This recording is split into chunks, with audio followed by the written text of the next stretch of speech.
there. So one of the things about him is that he was a big believer in God. We would have lots of discussions about Christianity in general, kind of comparing some of the different denominations and things of this nature, how things are interpreted, and so that would be a lot of that'd be a big thing that we would do. So, and in addition to that, he was a health guy. He was a health guy, always encouraging everyone to work out. Granted, he was a former Marine. Oh, I guess a retired Marine. I guess once you're a Marine, you're always a Marine. So he was that. So he always was advocating for health. Sometimes I would have a conversation about, kind of what to put on the show with him as well. So, yet again, people like that are gems, and just want to honor that memory. So today's show, I think I definitely bit off way more than I could chew, especially to start digging through some of these statistics and things of this nature. We talk about, of course, this is a Christian radio station, and what I call the South is part of what we call the Bible Belt. And kind of as you kind of go through your spiritual growth, you start reading the Bible, you start exploring other denominations. Like I said, I've kind of listened to a little. Of course, my life, kind of born and raised mostly Baptist, but also AME Zion. Representing both sides of the family. Dad was more the Baptist side, mom was more the AME Zion side. My dad's side of the family also was holiness before they became Baptist, so they got that aspect in there as well. And then later on, I kind of went through my own journeys, kind of, left the church, came back to church, kind of bouncing around like a lot of people do, explored a little bit of the non-denominational, and kind of recently kind of ventured out to even the Nation of Islam to just kind of listen to something, a different perspective, and even, started doing some, I guess, readings with this Catholicism stuff, and a little bit of Orthodoxy, not as much as that. And it's been interesting because, one of the things, and this probably came more so from the Nation of Islam perspective, and that is, having a different view of Christian religion, and that is, you know, realizing that our health. We talk a lot about our health and a lot about chronic diseases and things of this nature, and just realizing that our health and our faith and religion are really or can be tied. Can be tied together. If once you start reading through this and you start to and you start looking at, so what are some of the things that affect Black community, like I said, obesity, hypertension, diabetes, all these things are a significant portion of this is very much lifestyle driven. And like I said, I'm a believer in systemic issues. Of course, race always plays a role, but when I start looking at the outcomes in Nation of Islam, Seventh Day Adventist, and things of this nature, and you start seeing their health outcomes a lot different than what I've been accustomed to and what we grew up in. And these other entities seem to um, link their faith and spirituality towards health, which is something that, at least until recently, hadn't really seen. Of course, a lot of times, of course, I'm in academia. So a lot of times when we want to do academic studies, you always go to the church. Everybody goes to church, everybody goes to church. But, as you read and you find out that, well, this has been going on forever, but until recently, that hasn't translated to outcomes, and it kind of prompted this talk about God and health, because as you read, you realize that really this this Bible is sort of it truly is a guide. And I guess if you think about it, we were created by the Creator, and the Creator, God, inspired the writing of this book. And so why, it's kind of like it's a manual. So, if my car starts breaking down, I can go to the manual and figure out what's going on. Well, the Bible also has the same thing. Now, it's been interesting, yet again, it's been interesting as you kind of go through it, because I guess there's this Bible, and then there's Christian culture. And especially you start looking into this Orthodox, I guess one of their claims is, they hold on to the culture of Christianity over the years, I guess what 2,000 years or whatever. Whereas we, I guess, we labeled Protestants, kind of deviated somewhat from that culture and relied a lot more on the Bible. Um, and I guess as we kind of fractured off, we kept fracturing off, and so now we have what we have, which is most of us are a version of this Protestantism. I think there's some other Baptists that say they close back as well, but I guess it's a question there. And of course, like again, I'm not an expert. I'm not a religious expert.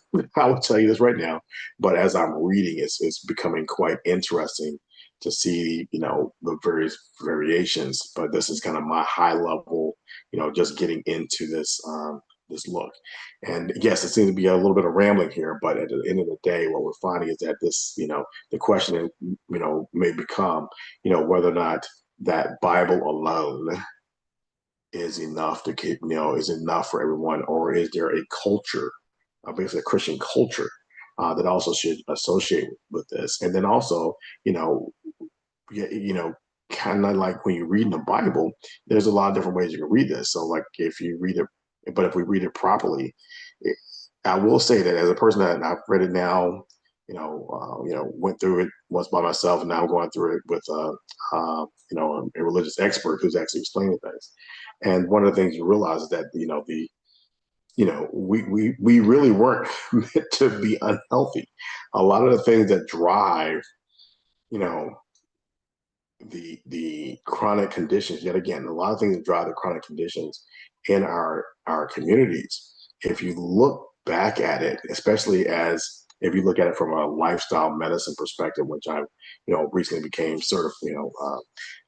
certified, board certified actually, in lifestyle medicine. You start realizing that a lot of those pillars actually align with what we're supposed to be doing anyway. And honestly, if we look back at our ancestors, a couple of generations back, a lot of this stuff was what they were doing already.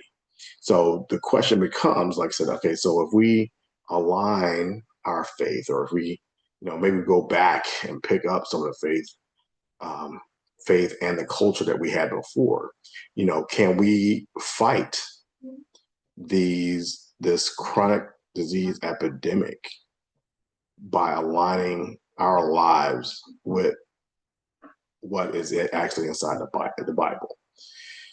And and yet again, this is going to be a rambling one. This is going to be a bit of a rambling one. But as you look, you really look at this. So so let's go through some of the things that we're supposed to be doing from a lifestyle medicine perspective. So and there's several different. There are other entities that have different pillars, but the one for lifestyle medicine mentions a couple of things. So one is nutrition, physical activities, number two, stress management, number three, restorative sleep, number four, number five is avoidance of risky substances. Actually, I'm missing one: nutrition, physical activity, stress management, restorative sleep. So there's it. So, and as we look at these things, you can go back, and there are biblical foundations for each one of these pillars, right? So there's a biblical foundation for each one of these pillars. And so, and social connection. I'm sorry, social connection is the other one. And so, yet again, having gone to a conference where they were promoting this, and having grown up in a culture, grew up here in the rural South, where honestly we kind of did a lot of this, and looking at the state of what we can call Black America now, and especially amongst its youth, one of the things as we look at these, of course, there'll be, hospitals looking at things, different academic centers looking at things.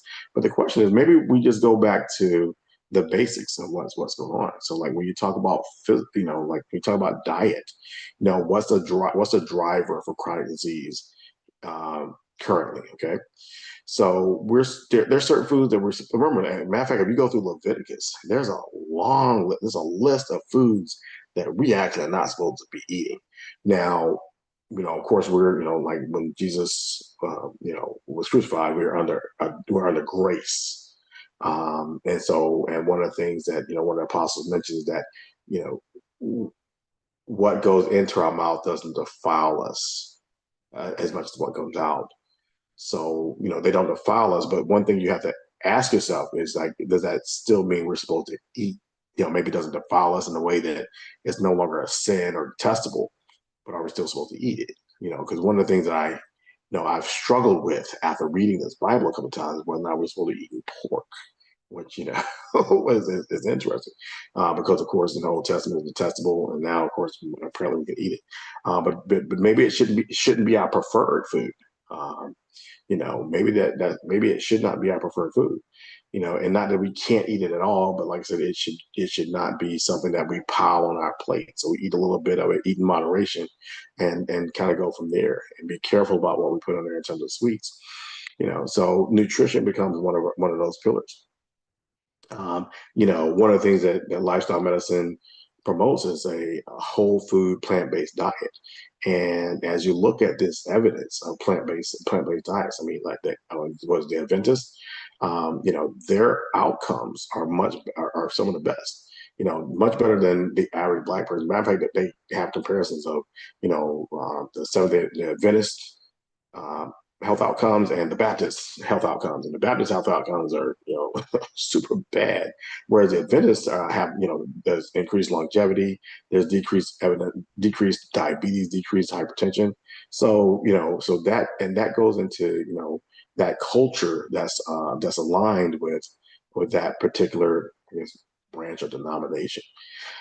So we have to start thinking about this. So maybe when we have our potlucks at church, instead of everybody getting around the fried chicken and fried fish, we got to go into we got to find alternatives that are tasty, that could be produced for a group, um, but will not have the negative effects. One of the things that goes on with the food process, because of course a lot of people talk about seed oils and all the additives of the nature, and there was one of the influencers on Instagram that I think coined it properly, and that is that a lot of our food is designed to be hyper palatable.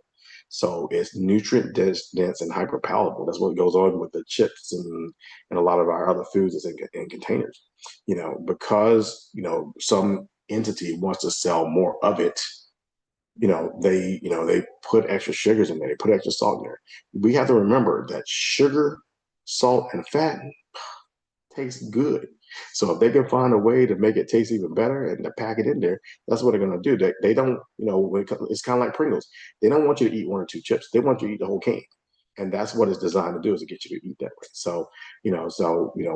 As we look at the Bible, like I said, there are instructions there that lead to life.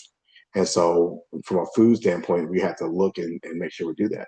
There's even what the Daniel fast, where, they were, those, Daniel and others were under oppression, and they were instructed to, eat the king's food, which is rich, because the king wanted to get a nice fat, and they didn't want to do that. They wanted to follow the diet commanded by the God, and so they stuck to a plant-based diet, but they were able to be actually look better and healthier than the others that were eating the king's foods. So I think from a nutrition standpoint, we have to keep that in mind. Then we go from, like I said, that was the nutrition part. Then we got the physical activity part. And so if physical activity, we're not supposed to be sloths. so we're not supposed, like, that's clear. We're not supposed to be sloths. We're supposed to do the work. We're supposed to do the work of the Lord. So we're supposed to do the work of the Lord, not do laying on the couch watching TV, Netflix and chilling, video gaming all day. Sloth is a sin. We're not, why? Because you're not doing the work of the Lord. We were put on here to work, to labor. That's what we're supposed to do. And so physical activity has clear associations with health. And to the extent that that sitting has become the new smoking. We sit around at our desk all day, and then we get out, go to a car, driving a car to the grocery store, home. We don't even have long driveways. Or we got a carport where you pull into the garage, get out, and there's fewer steps there. So and then there's nothing if you're in the suburbs. A lot of times it's not they're not designed to be walkable, so you can't. It's not like even for a loaf of bread, you can't just walk down the street and go get a loaf of bread. You gotta get in the car and go to a loaf of bread. And that's not just us; it's our kids as well. So remember, so the kid can't run. The kid can't run down there. So as we decrease this physical activity, as we don't consider our physical activity and our need to live as part of the design of neighborhoods and things of nature, what is being designed is not good for us as people, and it also means it's not good for us as Christian people. We can't accomplish our Christian goals because we are meant to be healthy. Remember when God used to call for armies of some nature, like, oh, get us men, 500 men, good with a bow, strong with with a sword or whatever, whatever they ask for. It's a whole lot of stuff there. So that means that God intended you to be healthy. For men, you're supposed to be healthy enough to go to war. Because really, from a spiritual standpoint, we're always at war. Maybe we're not. Maybe your bow is your writing or something. I'm kind of stretching things out right now. But nonetheless, we're supposed to be healthy creatures.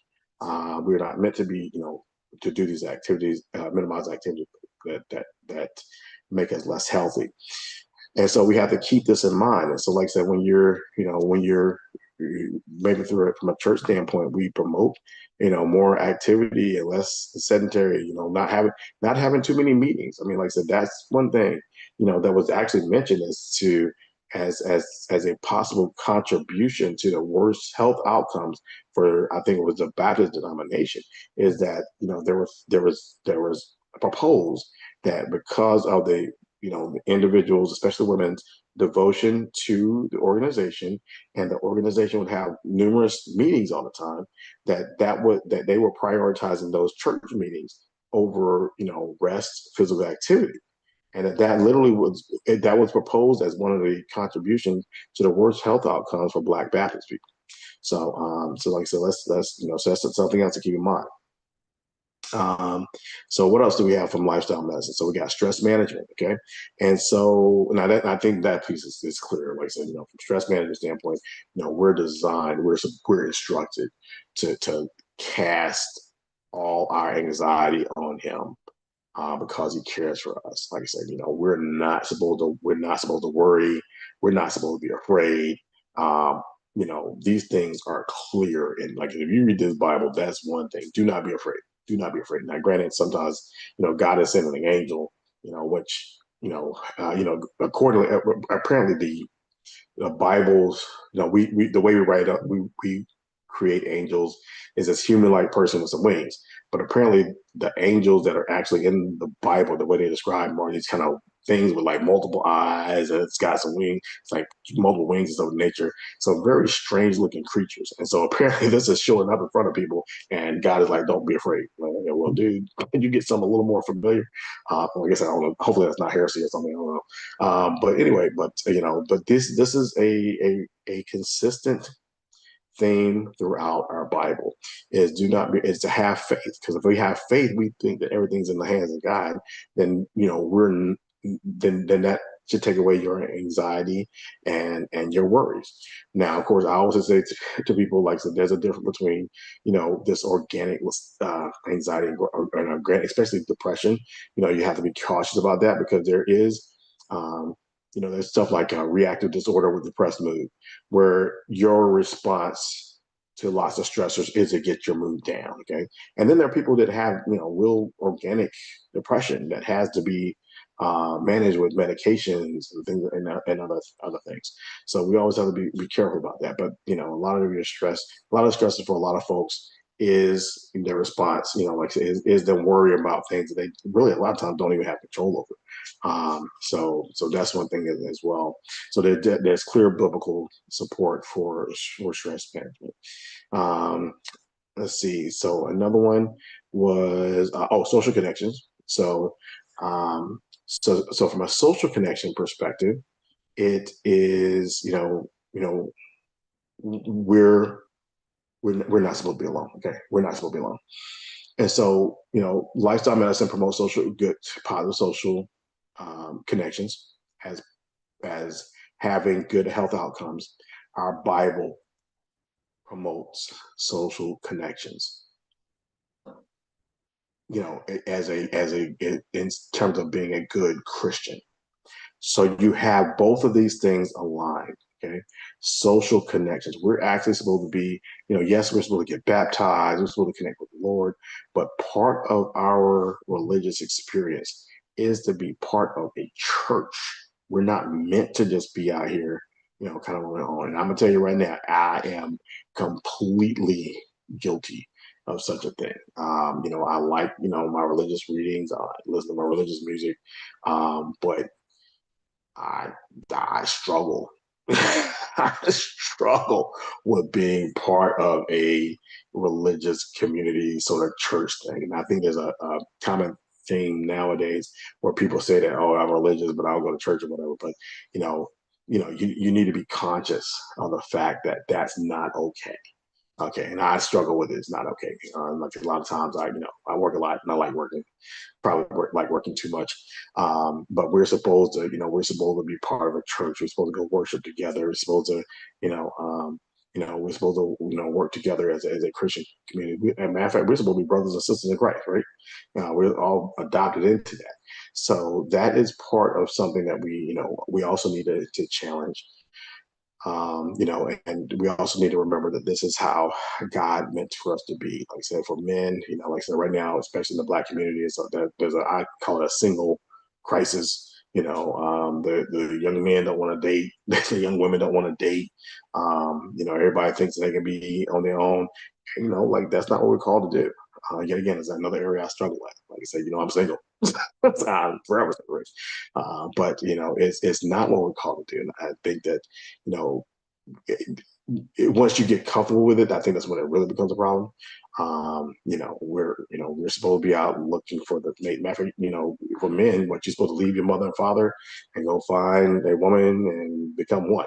So that's get married. So that's what we're supposed to be doing.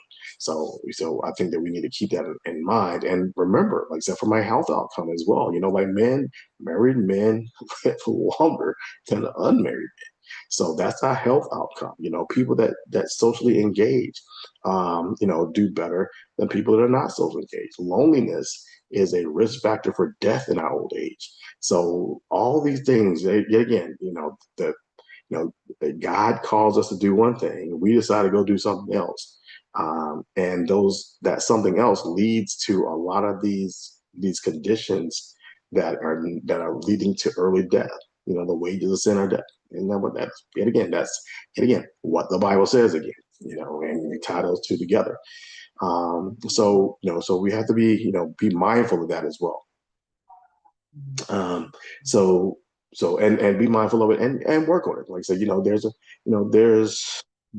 lot of reasons why people don't establish with churches, don't find mates, or tend to become loners. I mean, I don't want to dismiss this as if people don't have real problems, but we have to, even as you're going through your problems, you have to remember, number one, we're dealing with, you're flawed, I'm flawed, you're flawed, we're all flawed. And so we have to learn to work together even in a flawed situation. When it comes to churches, like I said, maybe you need a period of time where you bounce around and see which one you call to, maybe investigate. Even if you're part of one, at some point in time, you may, hey, look, I've learned something different. So now I'm going to go to another religious body, or get another religious experience. But don't get mistaken. We're supposed to be part of this. Okay, so healthy social connections. Okay, and then okay, what's another pillar for lifestyle medicine? Restorative sleep. Restorative sleep. So sleeping is important. Sleeping. I think we mentioned this all before. Because this is one of the things that's kind of fascinating as you read the Bible, right? So you got this guy, we got a guy that created the world, created Earth, did all these miracles of the nature, and also rested. And you think about it. So God, always was, always is. He creates a world, and on the seventh day says, you know what? This is good. I'll just sit here and watch this, okay? And not only does your God rest, okay? Not only does your God, your all-knowing, always been here, always been, always will, always have been, always will be God take a rest, but created man in his own image. And one of the things that God demands from us is to rest. We're supposed to observe the Sabbath and rest. Okay. And if you really think about it, this is an absolutely fascinating concept for a God. Like, why would a God need rest? Why would a God create something and ask it to rest? Why is that part of that now? And then on top of that, as you look at some of the data, you realize the importance of sleep. Okay. We realize the importance of sleep in our health outcomes. Okay. Adequate sleep can lower high blood pressure. It can help with glucose dysregulation. It can help. It has all these positive outcomes. Okay. And it's rest. It's freaking rest. Okay. While we have like, the stories in the Bible where, somebody was not going to do something, they were all frustrated, and God said, hey, get something to eat, take a nap. You know, and then they woke up and they're fine. I mean, it really is fascinating. So as we, because we have a hustle culture, Black people have a a hustle culture, where we're always like, oh, I'm gonna keep, I'm doing every day, I'm grinding, I'm doing this stuff, not 9 yards, and I'm yet again, as I'm talking here, I'm realizing how guilty I am of a lot of the things tell you not to do, because I like working. Okay, so I like working. At any given time, I got like multiple jobs. Okay, so I got multiple jobs. I'm always somewhere else. And even now, as I'm talking here, I'm like, well, maybe I need to slow some of this down and and enjoy life a little bit. And it's hard. It's hard. It's hard. Because it's a habit that it's a habit that I have. Actually, I think my family is kind of like this. We're all very hardworking people, but remember, we're called to rest. We are called to rest. And one of the things that as I was getting it was a priest that is going through the Bible in a year basically, and one of the reasons given is that because we're not slaves, right? So back when the Jews were under Egypt, they kind of worked them all the time and wouldn't let them rest. And I guess as part of this promise of God's people, rest not only lets you restore your body, but it also proves that you're not a slave. Okay, because if I'm a slave, because if you're a slave driver, I mean, that's property. I'm going to work you until whatever and get as much out of you as I can. Then I'm going to be a slave. But if you're a person, if you're human, if you're a child of God, if you're a child of God, then I want you to rest. What do you do with a baby? Don't you put your baby to rest? Let your baby sleep? Okay. So God wants you to take rest and take naps. And so that is something else that's also, aligns, our religious experience, or what we suppose we our religious experience, along with our spiritual, um, um, our religious experience, along with our physical experience. It kind of pulls those two together. And so it's very important that we get that sleep and that rest. Then avoidance of risky substances. I think that's probably an easier one for most people. Is there are biblical references to not get drunk on wine because it leads to debauchery, and like to not get drunk on a lot of other things. So maintaining some level of control, but we also know that those risky substances, from a physical standpoint, cause harm. Like, so if you drink too much alcohol, you can get liver damage. Smoking can lead to lung damage. So these risky substances, clearly align both the religious and the physical, where we're supposed to do that. I think that one is a much easier one for most people to grasp. But some of these other pillars that we that are there for our health maintenance, it's we kind of ignore it, but we have to remember that it is, not only they're instructions from God, and they're also, you know and those instructions from God are instructions for our body. And it's part of making us a healthy human being, part of making you a whole child, part of making you the best physical specimen that can go out and do the work of the Lord. So yeah, so just wanted to, it's kind of some stuff that was on my mind. Anytime a funeral happens, you kind of start reflecting and pulling things together. And so just wanted to put that out there for the community so that they can start thinking differently about, how our religious experience should be, and start to use our spirituality, our faith, our religious teachings in a manner that not only gets us prepared for the afterlife, gets us prepared for our time, our forever time with God, but also prepares and optimizes this physical vessel, this clay vessel that was gifted to us by our Lord, and which we're also supposed to be stewards over this body. This is our earthly temple. This is the temple of the Holy Spirit. This is our spirit's temple. I think there was a quote by C.S. Lewis that said that during conception we go from you know we're already a spirit. Remember, God knows you before you're born, right?